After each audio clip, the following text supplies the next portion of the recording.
imaginar uma situação. Eu tenho medo de falar em público, mas eu tenho que falar, não tenho que fugir. Estou eu lá, diante da plateia, aquele mar de olhos, todo mundo me olhando.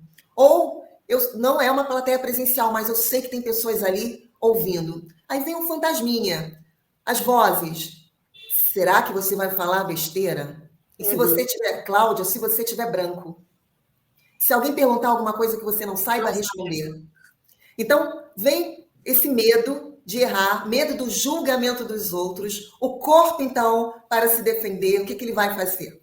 Coração acelera, não é? Vem aquela adrenalina, coração às vezes acelera. Quem é que nunca sentiu coração acelerando? Meu Deus, parece que minha vez de falar daqui a pouco. Parece que o coração vai sair pela boca. Tem pessoas que têm dor de barriga. Naquele dia que ela vai falar em público, que ela tem que fazer uma reunião, vai falar com o chefe, vai para a entrevista de emprego, tem que fazer uma apresentação de um trabalho, defesa de tese de mestrado. A pessoa, ela não sai do banheiro. Ela vai, ai meu Deus, eu não consigo sair de casa. Tem dor de barriga. Então, o corpo sofre. O corpo, ele está ali sofrendo. E o que acontece quando há uma tensão no corpo? Aí a respiração fica curta aqui em cima, curta, ofegante, superficial. E aí, já ouviram uma pessoa que fala em público com a voz ofegante? Você escuta a respiração, o ruído da respiração, e acaba sendo um sofrimento. Só que, além de ser um sofrimento, não deveria ser, o sofrimento pode acabar, pelo menos pode diminuir. Além de ser um sofrimento, a plateia sofre junto com a pessoa. Pessoas falam, ai, coitado do palestrante, coitado do orador, eu fiquei nervosa por causa dele. Então, qual é a solução para isso? Será que tem solução? O que vocês acham? E José, tem solução? Deve ter. Eu acredito que tem a solução, sim. E eu vim aqui para aprender, sabe por quê? Nós estamos vendo pessoas aqui corroborando com o que você está dizendo. Olha, as mãos ficam geladas. Não é? As mãos ficam geladas. Na hora de... às vezes. As pessoas têm uma série de reações e dificuldades na hora de apresentar isso. Né? Suor. Por isso que esse suor, outros ficam com a mão quente, outros ficam com dor de cabeça, outros ficam olhando pro chão enterrados. Denilton gosta. Eu já tive. Não, Denilton não. Denilton já está... Eu já tive, mas eu precisei, como eu falei, eu tive um problema de saúde, eu tive um AVC, eu tive problemas de... Josué acompanhou, Cris acompanharam muito bem essa época, e eu precisei fazer tratamento com fonoaudiólogo, né? Que eu tinha lapsos de memória, e aí acontecia que eu ficava nervoso porque eu esquecia palavras, conceitos, e aí cada vez que eu perdia, né, o fio da meada, aí é que eu me enrolava cada vez mais, parecia que o cérebro não se comunicava com a boca. Aí você tem que ter toda uma... Aí veio o trabalho da fonoaudióloga. Respira, porque eu costumo falar muito rápido, né? Ela fala, pensa antes de falar, tenta primeiro criar a frase no seu cérebro, e depois você fala aquilo que você pensou, aí vai devagarzinho, vai... Então, é muito importante, e eu tive essa experiência e precisei do profissional de fonoaudiologia, e foi fundamental para a minha recuperação. Muito bom. E é importantíssimo. O que acontece com o nosso corpo interfere na maneira de respirarmos. Quando nós pensamos em oralidade, falar ao público, precisamos usar a voz, a fala, o uso das palavras. E para isso precisa de ar. Então, se eu mal consigo respirar diante dos outros, porque eu estou sofrendo, aí falta a voz treme. A respiração é fundamental. É fundamental respirar. Saber respirar adequadamente para falar em público. Porque tem uma respiração para correr, tem respiração para nadar, também tem uma respiração adequada para falar.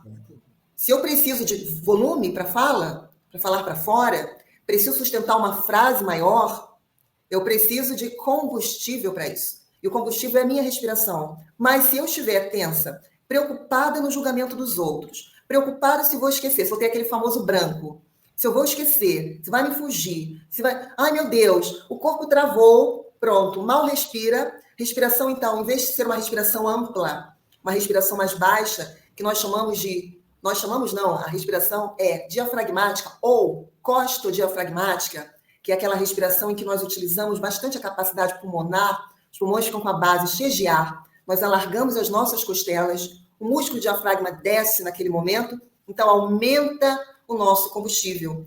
É uma respiração adequada para o uso da fala, para acalmar, para conseguir organizar o pensamento.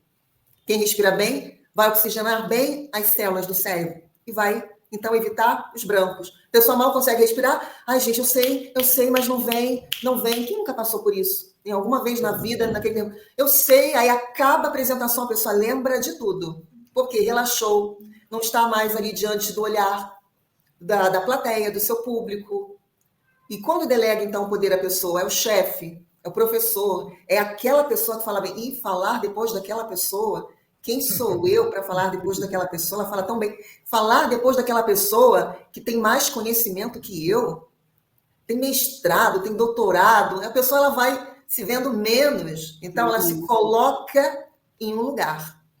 Ela se coloca em um lugar, tem uma postura interna de menos-valia. E isso, com certeza, interfere na sua fluidez, na sua eloquência, na sua capacidade de transmitir a sua mensagem diante de qualquer pessoa e diante de qualquer situação, porque tem sempre uma pré-ocupação, que significa se ocupar antes. Ai, meu Deus, nem dorme. A apresentação é daqui a... Não, a pessoa não dorme. Eu já atendi muitas pessoas, e atendo, que vão fazer prova oral para a área jurídica de concurso público. E essas pessoas que chegam a uma prova oral, elas sabem muita coisa. Chegou a prova oral, sabe muito. Passou pelo provão, pelas provas específicas, e vai lá fazer a sua prova para juiz, para defensoria, para delegado. Tem muito conteúdo. Mas, geralmente, estudam durante anos e anos em silêncio.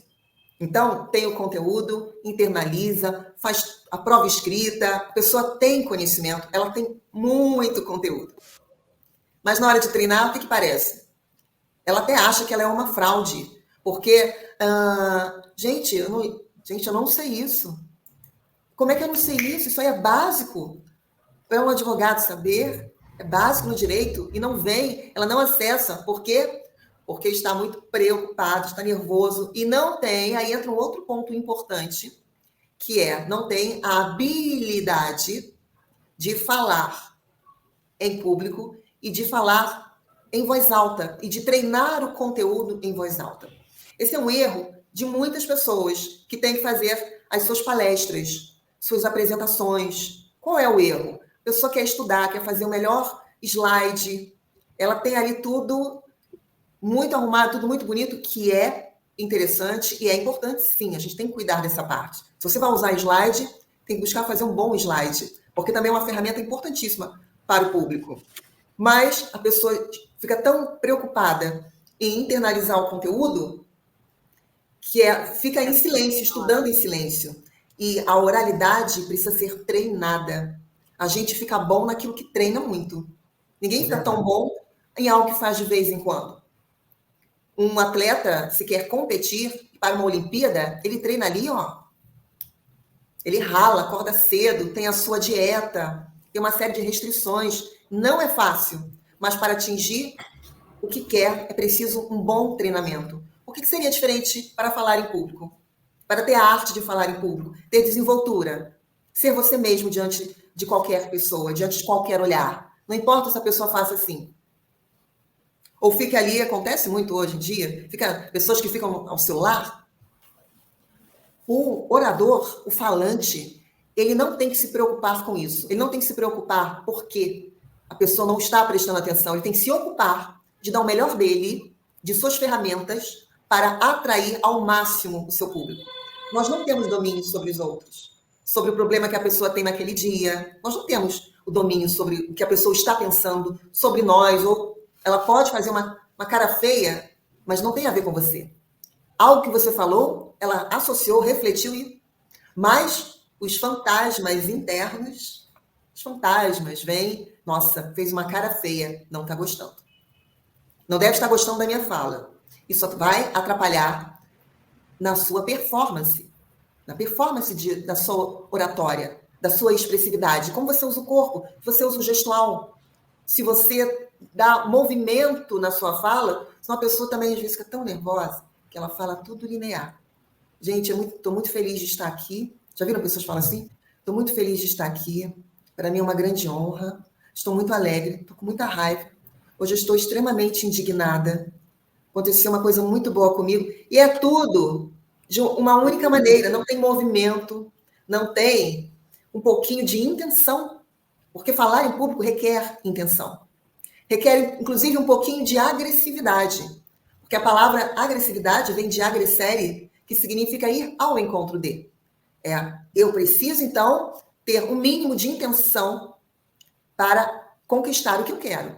Se eu preciso falar em público, e hoje não há muita opção, hoje é necessário falar em público na maioria das profissões, não todas, mas mesmo assim, mesmo hoje as pessoas de TI que eu conheço, precisam se expor em reuniões. Precisam falar, colocar suas ideias. Não é mais aqui, não, minha área não é de comunicação, não preciso falar. Não é mais assim.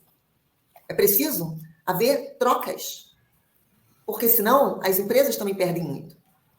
E é importante ter essa consciência e desenvolver essa habilidade. Então, nós podemos sofrer para falar em público por falta de habilidade. Eu não sei o que fazer, aquilo que eu não sei o que fazer pode me apavorar.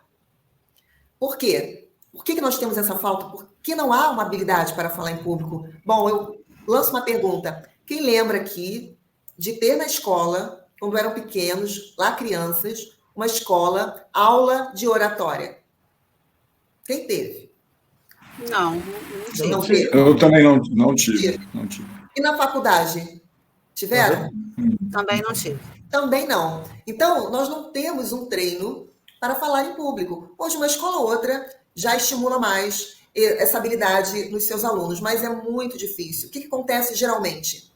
Tem que fazer o trabalho bem feito, bonito, faz a sua pesquisa.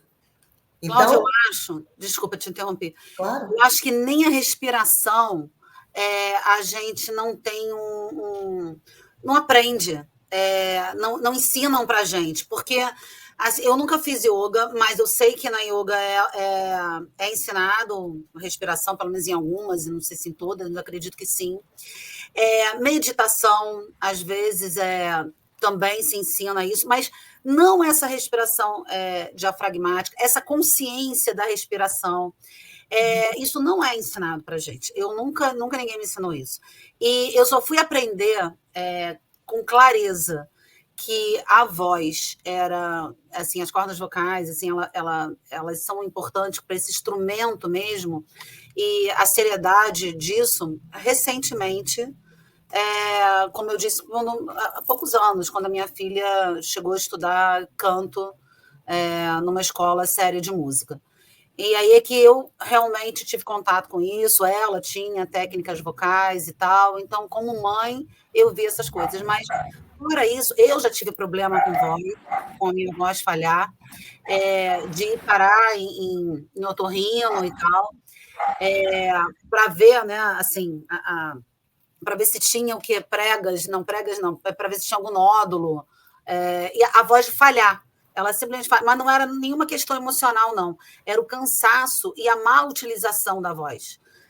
Utilizar errado, respirar errado. Isso de ministrar muito treinamento em público, para muita gente. Teve uma época que eu ministrava muito treinamento ao ar livre. Então, acho que o estar em movimento e falando alto, o falar alto também, você precisa saber colocar.